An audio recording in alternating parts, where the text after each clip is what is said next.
দুই দেশের মধ্যে সম্পর্কের অবনতি এখন ভয়াবহ মাত্রায় পৌঁছেছে। ভারত ও পাকিস্তানের মধ্যকার কূটনৈতিক সম্পর্ক প্রায় ভেঙে পড়েছে। সাম্প্রতিক ঘটনায় সীমান্ত এলাকার টানাগুলি, সেনা মোতায়েন এবং রাজনৈতিক নেতাদের আগ্রহে বক্তব্য যেন যুদ্ধের ইঙ্গিত দিচ্ছে। ভারতের পক্ষ থেকে জানানো হয়েছে, দেশের নিরাপত্তা অটুট রাখতে যে কোনো চরম পদক্ষেপ নিতে তারা প্রস্তুত। অন্যদিকে পাকিস্তানও দিচ্ছে কড়া জবাব। তারা বলেছে, দেশের স্বাধীনতা ও সার্বভৌমত্ব রক্ষায় তারা কোনো আপোস করবে না। বিশ্ব রাজনীতি এই মুহূর্তে নজর রেখেছে ভারত পাকিস্তান সীমান্তে।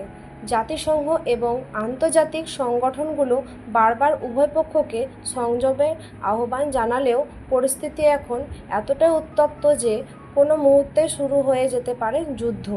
বিশেষজ্ঞদের মতে, এই যুদ্ধ যদি শুরু হয় তাহলে তা শুধু দুই দেশের মধ্যে সীমাবদ্ধ থাকবে না, পুরো দক্ষিণ এশিয়া তার প্রভাবের মধ্যে চলে আসবে। ক্ষয়ক্ষতির পরিমাণ হবে ভয়াবহ। মানুষের মধ্যে আতঙ্ক ছড়িয়ে পড়ছে। সীমান্তবর্তী এলাকায় হাজার হাজার পরিবার বাড়িঘর ছেড়ে পালিয়ে যাচ্ছে নিরাপদ আশ্রয়ের খোঁজে। এই পরিস্থিতিতে প্রশ্ন একটাই, ভারত পাকিস্তান যুদ্ধ কি আজই শুরু হতে চলেছে? উত্তর সময় দেবে, কিন্তু আশঙ্কা এখন প্রতিটি হৃদয়ে। সবাই ভালো থাকবেন। ধন্যবাদ।